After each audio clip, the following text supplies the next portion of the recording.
Hi there, Serial Trader here. I want to do a relatively quick update here on SPX. I'm not going to bother covering, the other indices because, the same applies across the board at this point. We're so correlated. You're not seeing, any huge differences where, the Nasdaq's going to be up huge and the S&P are going to be down big or vice versa. Not really seeing that. We're seeing minor fluctuations between Nasdaq strength or Dow strength or SPX strength versus weakness, but largely they're moving the same. They're moving in a very correlated fashion. So I'm just gonna strictly focus on the chart of SPX without anything else, and just give kind of a bottom line as best as possible. So I think we're at a pretty important inflection point. Either we've put in a significant bottom there in June, and we're starting a new trend up finally, or just another oversold bounce, and we're going to get absolutely killed to the downside far more than we already have. And I think the decision point are the June lows here. Okay, so bottom line, if we hold the June lows, I think we have some enormous upside potential.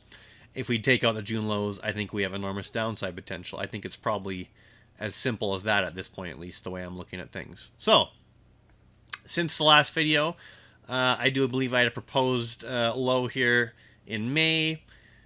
You could count 5 waves down for a wave C and perhaps working the initial impulse wave off the bottom. Well, that was an impulse wave, but it wasn't for a wave 1. It actually ended up being a wave C. So let's just kind of clean this up and dissect that, and then we can kind of go from there, okay? Okay, so I think we can still consider this 5 down for wave C of potentially wave 4, although we're really stretching the bounds of this being a wave 4, but technically we haven't invalidated it, at least by price, although as far as time goes, like as far as matching up with this wave 2 for this being a wave 4, this seems very extended in time and price to match up with this wave 2, but technically you can make the case still as long as we haven't taken out the prior one wave 1 high, which is at 35.88 on SPX. We've been as low as 36.36, so not far away. Again, if we take out the June lows in July, then I think we have some big downside potential, and I'll go through that after here.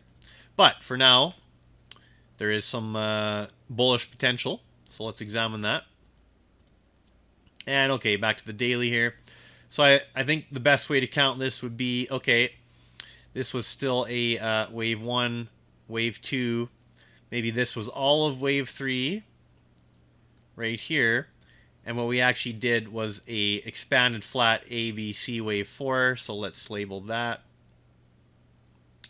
So we had A up, B down, C up. And the B made a new low, the C made a new high. Max pain, typical of the expanded flat scenario, right? And let's drop the degree down by 1 on that to stay in line here. And if that was the case, then this was actually the final 5th wave down of this larger C wave, of the larger 4th wave. And we're finally potentially working off a true bottom and potentially forming our first impulse wave up. Let's get that out. Hang on. Something like this. No, not ABC. Where's the impulse? Here we go. So that would be our initial 1. Maybe working the 2. Maybe it's in place already.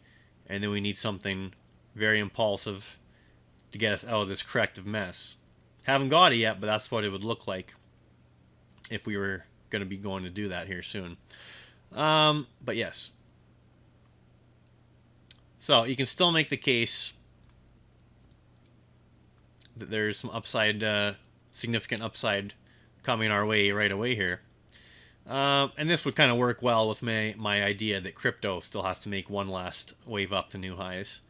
Doesn't mean that the S&P and the rest of the market has to move up with crypto, but given their at least recent high correlation, it would certainly seem suitable. Now we could also chop around more and have a more time-consuming wave 2. Like, we could have a partial move up here and then down again, but still hold these lows, right? So if you feel me here, we could certainly do a more complex correction of this initial pop off the bottom, although not necessarily going to be the case. Again, since we just started a new quarter, if you're going to see the money start rolling into the markets, and you're going to see, you know, some bullish action, now would be a great time for it if it's going to happen, because you got that new quarter money potentially being deployed. But we'll have to see, right? Okay, so this is fairly extended down to be a C wave versus the A wave from our January all-time high. Now let's just examine if it's really out of bounds there for a C wave. So what's the A versus C relationship? So we're well past equality. Okay. Are we closer to the 1.382? Yeah, okay. So that's still not terribly out of bounds, okay? So a 1.382 C versus A relationship, I can still easily tolerate that. It doesn't have to be equality. That's just usually the most common one. Now, once you start getting to 1618, it starts getting pretty hard to deny that we're actually in a third wave down, which is far more bearish, right? But we're not there yet. So far, the 1.382 has given us a reaction, so let's work with that for now. Now, what if we fail to hold the lows and we start making lower lows again? Well, I think in that case, we have to start looking real bearish here.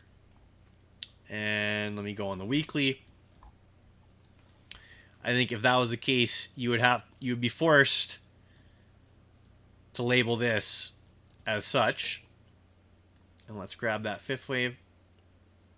That we made a, truly historic high, possibly a multi-year high in January of this year, completing a five-wave move off the March 2020 lows, which also may have completed a five-wave move off the 2009 lows, which may have even completed a five-wave move off of lows much earlier on than that.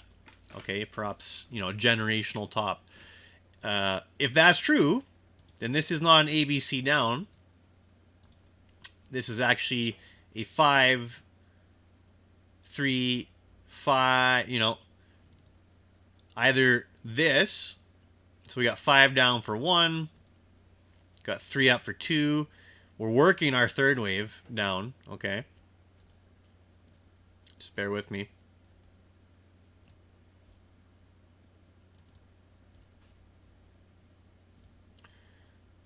Yeah, so 5 down for 1, 3 up for 2.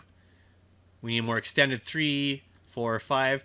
And this would just be the initial 5-wave decline, okay, for a larger, either a larger A,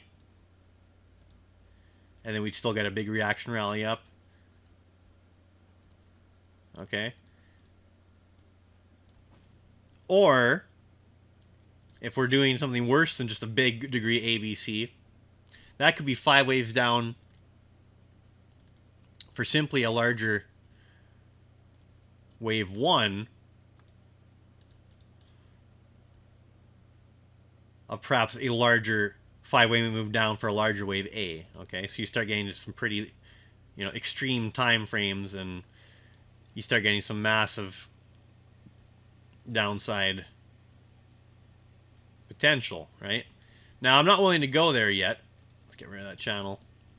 But I'd say if we don't hold the June lows that we've just had a reaction off of, if July rolls over and we start making lower lows again, I think this scenario gets far more elevated than what it currently is.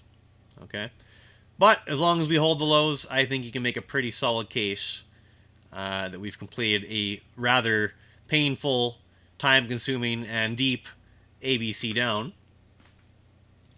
as I depicted earlier. Let's see if we can rewind to that. All right, yes, back to the more bullish scenario. Yeah, so as long as we hold the lows here and ideally start making higher highs, I think we have a very solid case for this just being a real ugly, time-consuming ABC correction in wave 4, and we still have at least one more impulse wave up to new highs. And I sure hope this is the scenario, because I'd love to just unload up here and even start perhaps putting on some big bearish positions for a much better entry point. But again, if we do take out the June lows and we don't hold here, that mega bearish scenario, the big one, if you will, starts gaining some traction. But let's see how July unfolds here. I think it's a pretty important month. I think it'll be kind of a decision month as far as one more wave up to new highs, or continuation, severe continuation, potentially to the downside here. So let's see how July goes.